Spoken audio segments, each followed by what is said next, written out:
민선 8기 출범을 앞두고 시군별로 출범한 인수위원회를 두고 말들이 많습니다. 인수위원회의 구성과 해결해야 할 지역 현안에 대해 시민단체들의 생각도 제각각입니다. 진통 끝에 순천 선월 하이파크 단지 조성 사업이 시작됐습니다. 오는 2025년에 준공되면 5,400여 규모의 공동주택과 함께 복합 상업시설들이 들어서게 됩니다. 코로나19로 중단됐던 대규모 체육 행사가 잇따르고 있습니다. 전남 어르신 체육대회에는 경북 우호 교류단까지 참여해 의미를 더했습니다. 생활형 숙박시설에 대한 부작용이 잇따르고 있지만 정부의 대책은 미약합니다. 최근 내놓은 대책도 현실성이 없다는 지적입니다. 안녕하십니까. 금요일 밤 여수 MBC 뉴스데스크입니다. 한국형 발사체 누리호의 2차 발사가 다시 21일로 추진됩니다. 과학기술정보통신부는 발사 전 점검 당시 이상이 발견된 1단 산화제 탱크의 핵심 부품을 교체한 뒤 작동에 이상이 없음을 확인했다며 오는 21일 다시 2차 발사를 추진한다고 밝혔습니다. 당초 15일 발사 예정이었던 누리호는 기상 악화 등으로 발사일이 하루 미뤄졌다가 발사 하루 전 점검에서는 산화제 탱크의 센서 신호 이상이 발견돼 발사 계획이 잠정 취소된 바 있습니다. 민선 8기 출범을 앞두고 시군별로 인수위원회가 본격적으로 가동되고 있습니다. 논공 행상을 둘러싼 잡음도 나오지만 인수위원들은 나름 고심 속에 새로운 시정 청사진을 그리고 있는데요. 지역의 시민운동가들에게 민선 8기에 해결해야 할 지역 현안과 다양한 제안들을 들어봤습니다. 박광수 기자입니다. 전남 동부 지자체 가운데 가장 출범이 늦었던 여수시장직 인수위원회. 환경과 복지, 수산과 교통 등 분야를 세분화하고 각계의 인사를 폭넓게 참여시켜 이전 인수위에 비해 다양성과 전문성이 나아졌다는 평입니다. 하지만 지역 특성을 감안할 때 특정 영역의 공백이 아쉽다는 지적도 나옵니다. 노동 영역, 그리고 중소기업 중심으로 경제 전문가, 그리고 노동단체 전문가, 그리고 도시계획이라든가 건축에 이런 전문가가 좀 빠져 있는 것이 좀 너무 아쉬운 거예요. 매일 밤 늦은 시간까지 뜨거운 토론이 벌어지고 있는 것으로 전해진 순천 인수위. 당장 8개월 후 대규모 국제 행사가 예정돼 있어 단순한 구상 이상의 계획이 필요하다는 공감대 속에 의기투합의 분위기도 읽힙니다. 한편에서는 새 집행부 출범 이후 구설에 미리 대비해야 한다는 지적도 제기됩니다. 이후에 시정 운영할 때는 이 인수위원회에 들어있던 사람들이 뭐 특혜를 바란다거나 또는 뭐 인사에 개입한다거나 아니면 이런 문제들이 드러나서는 안 되겠죠. 경제 활성화나 인구 문제 등 개별 지자체의 대응으로는 한계에 부딪힐 수밖에 없는 사안들이 갈수록 늘어가면서 광역 현안에 대해서는 초기 단계부터 적극적인 협력과 연대 방안을 모색하자는 제안도 나옵니다. 광양항의 활성화를 위한 나름대로 방안을 만들어내는 것이 굉장히 중요한 광양의 미래 산업이기도 하고 또 전남 동부권의 미래 산업이기도 하다. 새로운 시정 구상을 현실화하기 위해서는 임기 초기 보다 적극적이고 신속하게 밑그림을 그려야 한다는 주장도 눈길을 끕니다. 2년 안에 승부가 나야 된다 보거든요. 결국 임기 1년 때, 1년 차에 중요한 사업에 대해서 밑그림을 그려야 되는 거고 그래서 인수위원회가 굉장히 중요합니다. 민선 8기 첫 단추를 꿰는 작업이 사실상 시작됐습니다. 시민사회는 지역의 현안 하나하나를 무거운 책임감으로 신중하게 살펴줄 것을 출범을 앞둔 지방정부에 요구하고 있습니다. MBC 뉴스 박광수입니다. 국민의힘 전남도당이 무소속 지방의원을 상대로 영입을 타진하고 있습니다. 김화진 국민의힘 전남도당 위원장은 MBC와 만난 자리에서 전남의 무소속 기초의원 당선인 45명 가운데 현재까지 서너 명이 국민의힘 입당을 전제로 소통 중이라고 말했습니다. 지난 6일 지방선거에서 국민의힘은 전남의 지역구 기초의원 선거에 7명의 후보를 냈지만 당선자는 없었고 비례대표 기초의원 1명만 당선됐습니다. 여수 산단 지하 배관에 대한 데이터가 일부 누락돼 있다는 감사원 감사 결과에 대해 여수시민협이 대책 마련을 촉구했습니다. 여수시민협은 오늘 성명서를 내고 여수시가 여수 산단 지하에 배설된 682km 규모의 배관 중 27km, 19개 배관의 위치를 파악하지 못하고 있다는 감사원 감사 결과를 언급하며 대책 마련을 요구했습니다. 여수시민협은 여수시가 과거 수십억 원을 들여 여수산단 지리정보 시스템을 구축하고서도 관리를 소홀히 해 이 같은 배관 정보 누락을 초래했다고 설명했습니다.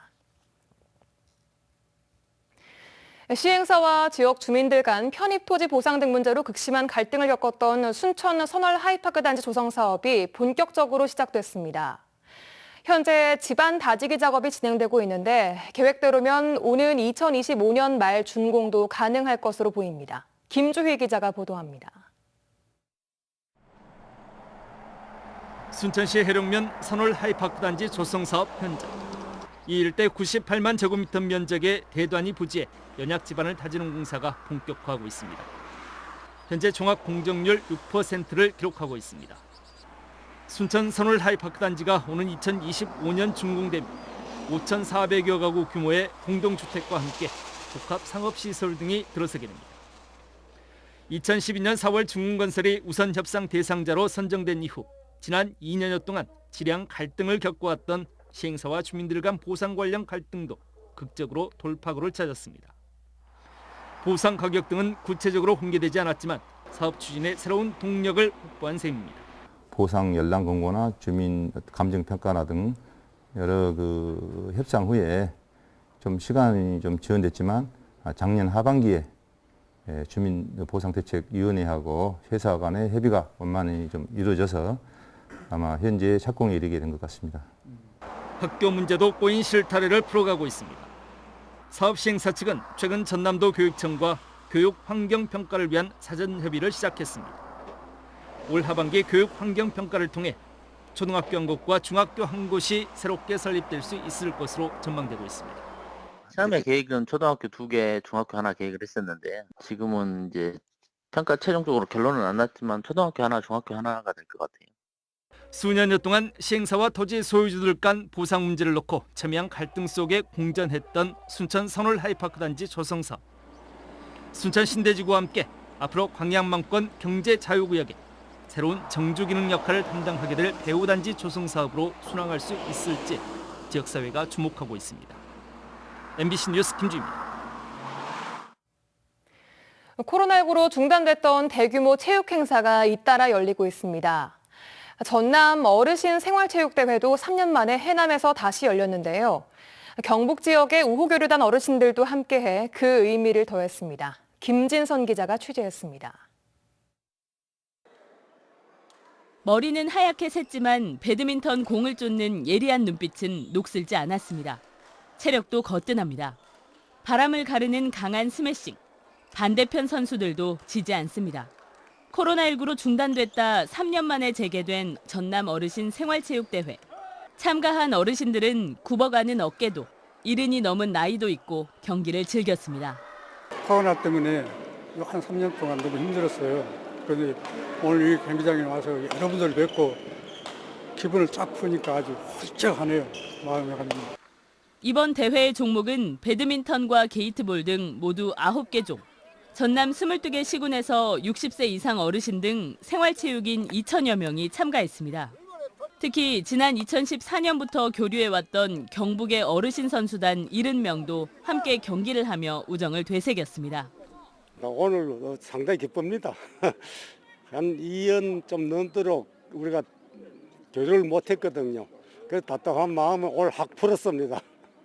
해남에서는 이번 대회를 시작으로 전남 어린이 생활체전과 장애인 생활체육대회, 전남 생활체육 대축전 등이 10월까지 계속 이어집니다. 이번 어르신 대회나 앞으로 4개 대회가 우리 도민들의 화합과 단계를 위한 대회가 되겠다는 생각을 갖고 있고요. 앞으로 전라남도 또 이런 경제 활성화에도 큰 도움이 되지 않을까 이렇게 생각을 합니다. 일상이 회복되면서 화려하게 재개된 전남 어르신 생활체육대회. 어르신 생활체육인들은 일주일에 3일간 30분씩 운동하자는 7330 실천 다짐을 선언했고 종목별 최고령 참가자에게는 건강상도 수여됐습니다. MBC 뉴스 김진선입니다. 정부와 지자체의 방관 속에 생긴 생활 숙박시설은 각종 부작용을 낳고 있습니다. 정부가 대책을 내놓았지만 현실성도 없고 시행된다고 해도 꼼수 영업을 막을 방법은 없어 보입니다. 우종훈 기자가 취재했습니다. 지난해 정부가 발표한 생활 숙박시설 대책에 따르면 기존 주민들의 선택지는 3가지입니다. 내년 10월까지 기존 생활 숙박시설은 주민 과반의 동의를 얻어 오피스텔로 전환하거나 살던 곳을 떠나거나 아니면 해마다 이행강제금을 내야 합니다. 오피스텔로 전환하면 쉽지만 사실상 불가능합니다. 이미 오피스텔이 들어설 수 없는 토지에 지어진 곳도 있고 건물을 뜯어 고치지 않는 이상 소방시설 기준 등을 지키기도 어렵기 때문입니다.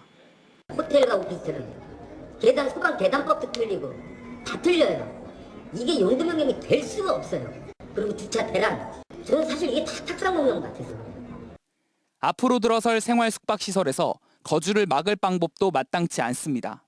생활 숙박시설에 전입 허가를 내주지 않거나 전입을 한 세대는 이행강제금을 물리면 되는데 국토교통부는 대책을 내놓고도 전입은 행정안전부, 거주의 범위를 어디까지로 볼지는 보건복지부 소관이라는 입장입니다. 그런 부분까지 저희가 건축법 위반으로 잡는 게 문제가 있는지 그런 부분은 조금 더 검토가 필요한 부분이기는 해요. 현장에서는 정부의 대책을 비웃듯 꼼수에 꼼수를 더하는 영업이 이루어지고 있습니다.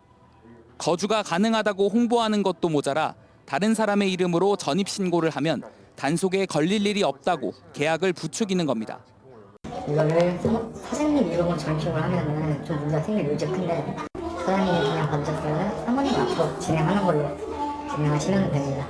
그리고 매뉴얼을 줘요. 어떻게 하셔라. 수수방관해오던 정부가 내놓은 대책마저 실효성이 없는 상황에서 기존 주민과 분양 계약자들의 씨름은 커지고 있습니다. MBC 뉴스 우종훈입니다.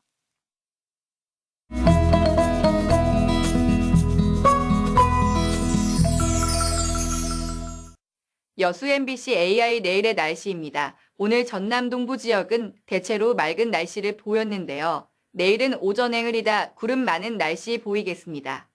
상세 날씨와 기온 보시겠습니다. 여수가 22에서 26도, 순천이 22에서 29도, 광양은 21에서 29도, 고흥은 20에서 27도의 기온 분포를 보이겠습니다. 강주는 22에서 31도, 목포는 21에서 28도를 보이겠습니다.